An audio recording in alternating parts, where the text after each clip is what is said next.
Bom dia, ouvintes da Rádio Assunção Cearense. Bom dia, internautas do blog do Edson Silva. Estamos começando agora o nosso programa, o blog do Edson Silva, na Rádio Assunção Cearense. Uma longa matéria publicada ontem pelo jornal Folha de São Paulo, ontem, domingo, trata de uma movimentação na Câmara dos Deputados sobre o número de deputados federais por estados brasileiros na próxima legislatura, em razão dos últimos números do censo populacional. A composição da Câmara, diferentemente da composição do Senado, no Senado, a composição representativa dos estados e do Distrito Federal é a mesma para cada unidade da federação. Cada estado, os 26 estados e o Distrito Federal têm igualmente 3 senadores, pois é com base na população de cada unidade federal que se chega ao número de deputados de cada estado. Pelos novos cálculos, o estado do Ceará, porque aumentou a sua população, ganharia mais uma vaga de deputado federal, passando de 22 para 23. Alguns estados perderiam vagas, dentre eles o Rio de Janeiro, pois suas populações ficaram menor, segundo os números do último censo.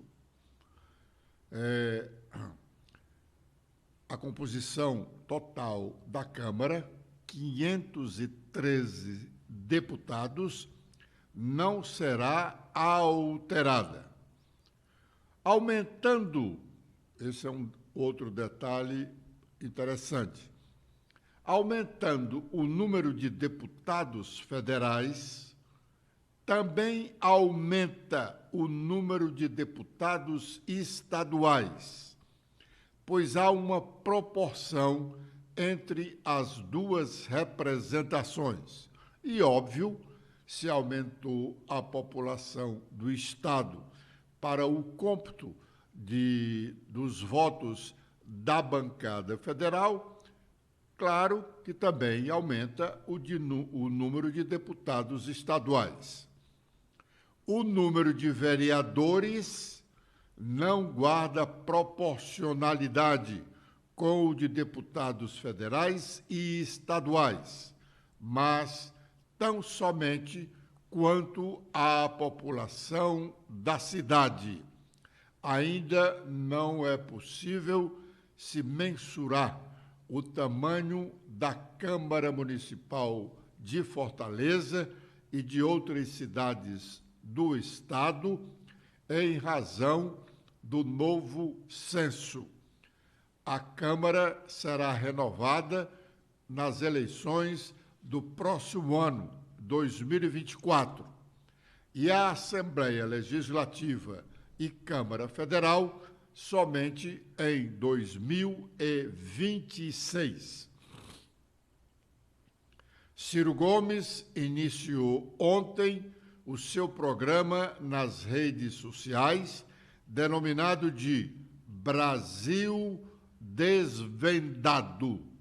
O Noticiário Nacional de hoje falou sobre sua primeira manifestação, a primeira manifestação de Ciro no programa, uma crítica ao governo Lula sobre o programa que facilitou a compra de carros e um outro programa já em gestação, que será a facilitação da compra de utensílios chamados da linha branca, como geladeira, fogão e outros.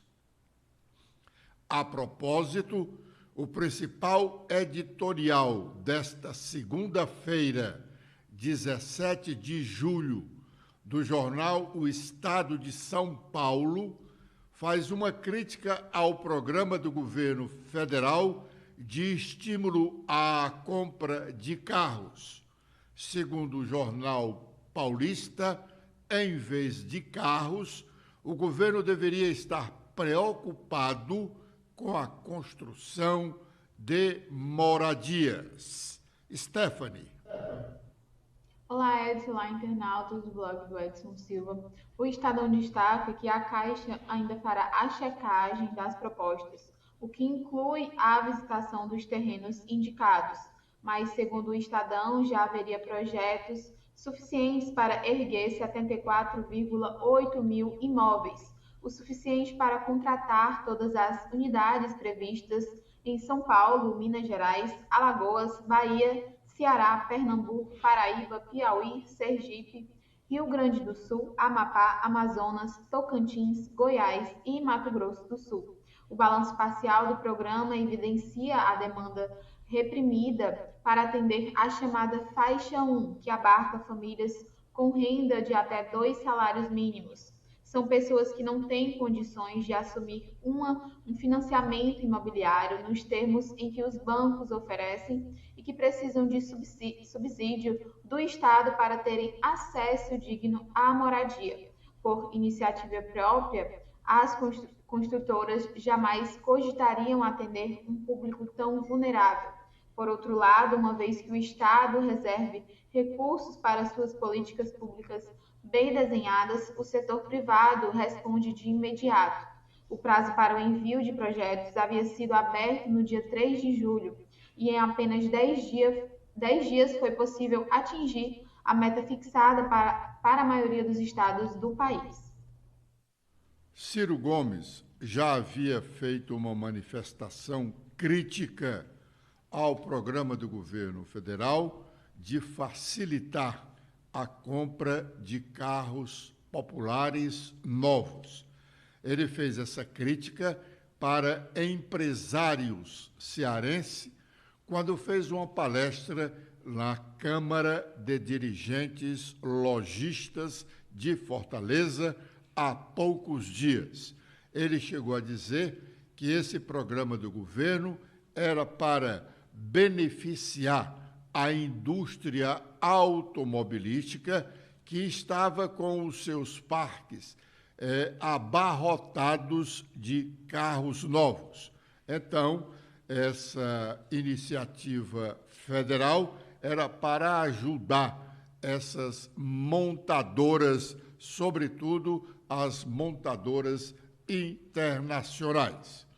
Na verdade, o governo, se queria realmente ajudar a indústria, poderia ter feito estimulando a fabricação de carros elétricos, facilitando a compra, exonerando, por exemplo, o IPI, Imposto de Produtos Industrializados, o peso na compra de um carro.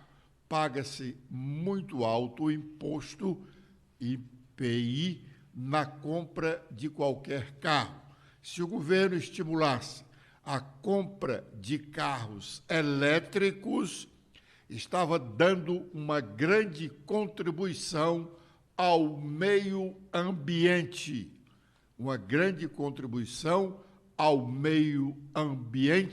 porque o carro elétrico não tem o nível de poluição que tem os carros movidos a gasolina ou óleo diesel. A ex-primeira-dama do Brasil, Michele Bolsonaro, no final de semana fez campanha aqui na região nordestina, ou mais precisamente na Paraíba. Michele está ocupando todos os espaços da política, sobretudo ligados à área feminina, em nome do núcleo feminino do seu partido, o partido do ex-presidente Bolsonaro, o PL. Ela fez um discurso na Paraíba, defendendo lá candidaturas femininas, inclusive uma candidatura à Prefeitura de Campina Grande no próximo ano. Vamos ouvir parte do que disse a ex-primeira-dama. E o desejo no meu coração de chegar à presidência, e uma vez eu falei, né, ministro Queiroga, no evento que nós estávamos entregando, eu acho que a caderneta dos raros, né? Eu falei assim, eu conversei um dia com Deus, porque, Lériston, eu vi o vídeo do Ronaldo, né? O Ronaldo faleceu. E eu fui para o meu banheiro e orei e falei, Deus, meu marido já estava com essa loucura de se candidatar, porque nem eu acreditava nele, né? O improvável, mas Deus confunde, né? Ele é mestre em fazer isso. Mas eu falei assim, Deus, foi tão simples e tão inocente a minha oração. Eu falei, Deus, se um dia o Senhor permitir eu estar neste local de poder, eu vou usar este poder para poder ajudar as pessoas que precisam. E eu quero ajudar. Eu nem sabia da doença, eu nem tinha estudado ainda, mas eu tinha o Ronaldo na minha cabeça. Eu falei, eu quero ajudar essas crianças. E nesse dia lá, com o nosso eterno ministro Queiroga, a imprensa distorceu o que eu falei. Michele Bolsonaro faz pacto para estar no poder. E é muito triste, né? A gente saber que realmente não foi aquilo, a intenção de ajudar e, infelizmente, propagar uma mentira dessa, tão pesada, né, que eu fiz pacto para estar no poder. Longe de mim, nós acreditamos num propósito muito maior. Nós chegamos à presidência da República porque Deus nos escolheu. Nós chegamos ali para fazer uma política limpa, clara, uma política técnica, sabe, sem propósito de poder, mas sim por um propósito de libertação de mentes, cultural, sabe, por um propósito de prosperidade para uma nação que é tão rica e que foi por tanto tempo mal administrada. Bom, o ex-presidente Jair Bolsonaro está inelegível por 8 anos. A rigor, ele só poderá disputar um cargo eletivo na eleição imediatamente seguinte ao ano 2030. Mas ele pode fazer campanha, ele pode participar de comício, ele pode defender candidaturas outras. Aliás, eu continuo duvidando que ele chegue a 2026 ainda inelegível, porque a justiça brasileira tem tomado decisões que nos surpreendem a todo instante. Foi assim, especialmente, no caso do presidente Lula. O presidente Lula estava preso, condenado, cumprindo pena. De repente, o Supremo Tribunal Federal anulou toda a sua condenação, anulou todos os processos que estavam em curso sob a alegação de que o juiz que o condenou, o hoje senador Sérgio Moro, agiu com parcialidade. E o juiz, o magistrado, tem que ser imparcial. Pois bem, Bolsonaro pode fazer campanha. E, neste fim de semana, após o discurso de Michele lá na Paraíba, ele falou sobre o trabalho político dela. Vamos ouvi-lo. É uma satisfação poder falar com vocês. Muito obrigado pela recepção que deram à minha esposa. Num dia de civismo para todos nós. Ela tem percorrido o Brasil, despertando, colaborando para que a mulher realmente apareça para a política de verdade, e não por intermédio de cotas. A mulher tem que se entregar na política realmente pelo que ela é, pelo seu potencial, para o bem de todos nós. E o momento é bastante oportuno. Vocês sabem o que acontece em nosso Brasil. Temos problemas, eu falo temos, todos nós. Nós sempre sonhamos com um Brasil livre, um Brasil que realmente tenha o seu sucesso, tenha progresso, e por momentos como esse, sabemos que isso está sendo interrompido por uma força de alguns poucos homens. Mas essa força não é permanente. Tudo muda, tudo realmente pode se tornar diferente, desde que nós não aceitemos passivamente o que vem acontecendo com o nosso país. Tem um lado mais voltado para a questão da mulher em si, do teu papel na sociedade, e isso é muito bem-vindo. Realmente, os partidos todos têm a sua ala, né, voltada para as mulheres, completamente diferente do nosso, que é feito com coração, que é feito com amor aí da senhora Michele, e, obviamente, com a recepção por parte de todas vocês. Bom, o nome da ex-primeira-dama Michele Bolsonaro é citado como uma provável candidata à presidência da República, sobretudo em razão da inelegibilidade do marido, o ex-presidente Jair Bolsonaro. Falta muito tempo para a próxima eleição, que será apenas em 2026.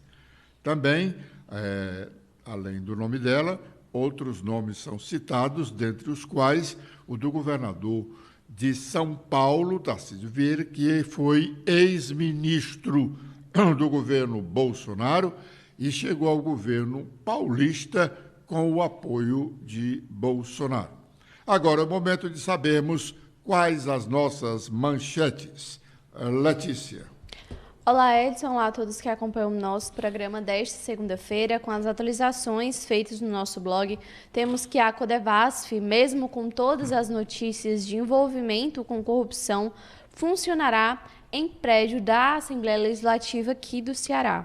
Como se não bastasse a cessão de dependências para o funcionamento de órgão federal de fato, segundo deputados e servidores da Assembleia, desde sua criação no início do governo Elmano, a Secretaria da Pesca e da Aquicultura, comandada pelo deputado estadual licenciado Oréal Guimarães Nunes Filho. Também temos em destaque que, sem fundo federal, a Lei Geral do Esporte não sairá do papel, de acordo com especialistas. Essa lei diz que o poder público tem que apresentar uma gama de atividades físicas às crianças e adolescentes, tanto nos colégios quanto em ONGs, clubes, centros comunitários e movimentos sociais. Aqueles que se mostrarem talentosos serão encaminhados, se assim quiserem, para centros de formação de atletas. Também temos que o deputado Osmar Baquide ainda defende o nome de Cid no comando do PDT cearense. O pedetista voltou a dizer que mantém a defesa do nome de Cid Gomes à frente do comando do partido. Mas, como se fez um acordo, nos resta respeitar, afirmou o deputado. E também temos que o prefeito aqui de Fortaleza, José Sarto, anuncia um novo concurso para a saúde aqui na capital.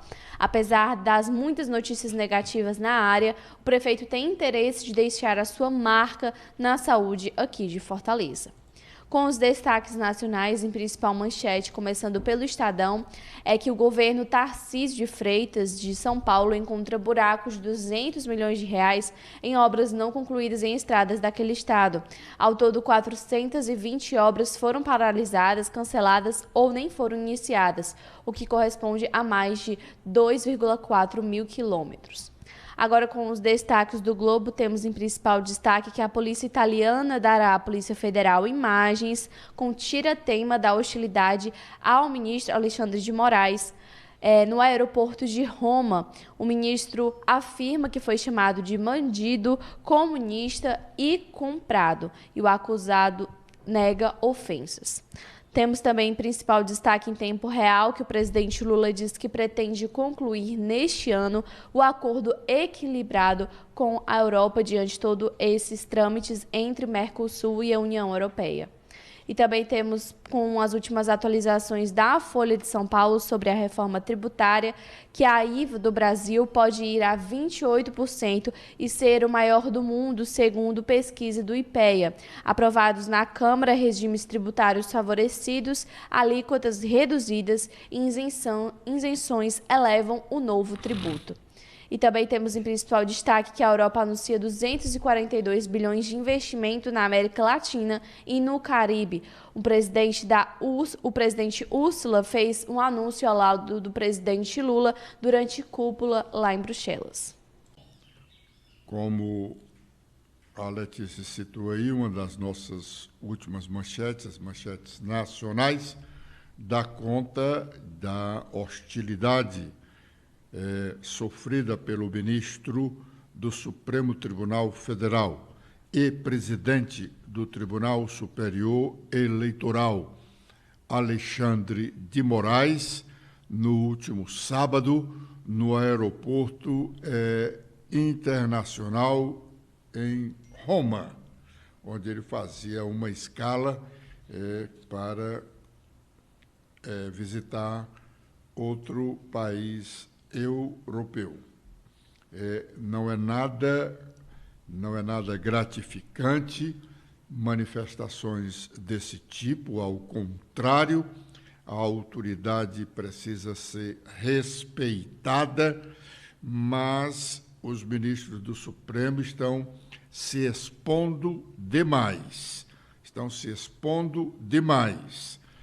Não faz muito tempo que o ministro Gilmar Mendes, decano do Supremo Tribunal Federal, foi hostilizado em várias oportunidades em viagens ao exterior, notadamente a Portugal. Também foi hostilizado em voo doméstico o ministro Ricardo Lewandowski, recém-aposentado. E agora o ministro Luiz Roberto Barroso, segundo um editorial de ontem do jornal O Estado de São Paulo, participou de um comício de estudantes em Brasília que lhe valeu uma grande reprimenda. Nós destacamos aqui na última sexta-feira, do presidente do Congresso Nacional, porque ministro é para ter um certo resguardo. Ministro não é para estar em palanque falando sobre política ou coisa parecida. Temos que respeitar as autoridades, mas elas, sobretudo, também precisam se respeitar e respeitar o cargo que ocupam, seja no executivo, seja no legislativo, seja no judiciário, em qualquer dos poderes da República, federal e estadual, e também no âmbito municipal. Ainda repercute, e muito, a decisão do Ministério da Educação, comandado pelo cearense ministro Camilo Santana, de acabar com o programa das escolas cívico-militares no Brasil.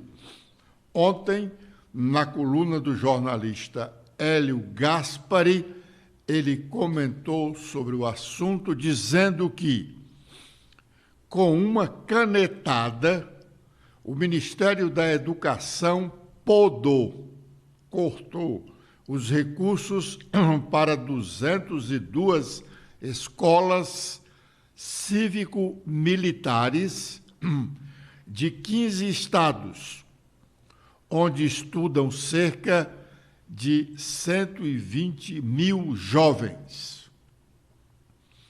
no ofício em que comunicou a suspensão da iniciativa aos secretários estaduais, referiu-se o ministro a um processo de avaliação liderado pela equipe da Secretaria de Educação Básica, ao fim do qual foi deliberado o progressivo encerramento do programa.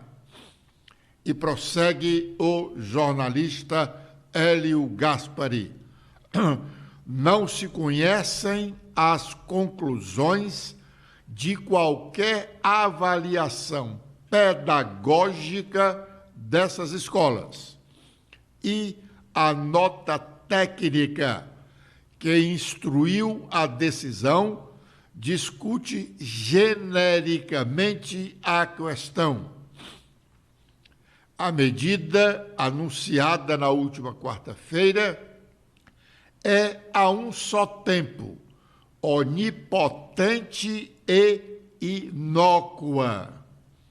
Onipotente porque partiu de burocratas que criam ou matam programas sem maior discussão.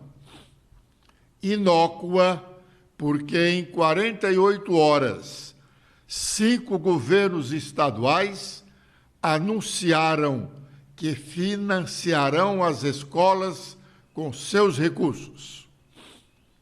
O MEC não força o fechamento dessas escolas e cuidou para que a transição seja feita sem prejudicar os alunos. Apenas corta os recursos. No ano passado, essa conta ficou em 39,3 milhões. Esse dinheiro amparou 202 escolas. Já os kits de robótica, que foram para 7 municípios alagoanos durante o governo de Jair Bolsonaro, custaram 26 milhões. E esses recursos saíram do Ministério da Educação. Só agora, recentemente, o diretor do Ministério da Educação, responsável por tais desvios, foi exonerado do cargo. Agradecendo a honrosa audiências, e a coluna do Hélio Gaspari continua criticando a decisão do ministro Camilo Santana. Obrigado pela audiência dispensada aos ouvintes da Rádio Assunção Cearense e internautas do blog do Edson Silva. Amanhã, com a proteção de Deus, às 11h45, estaremos de volta. Letícia. Eu também faço meus agradecimentos a todos que acompanharam o nosso programa de hoje. Vocês podem ver mais notícias apontando a câmera do celular de vocês para este QR Code. Espero revê-los no nosso programa de amanhã. Até lá!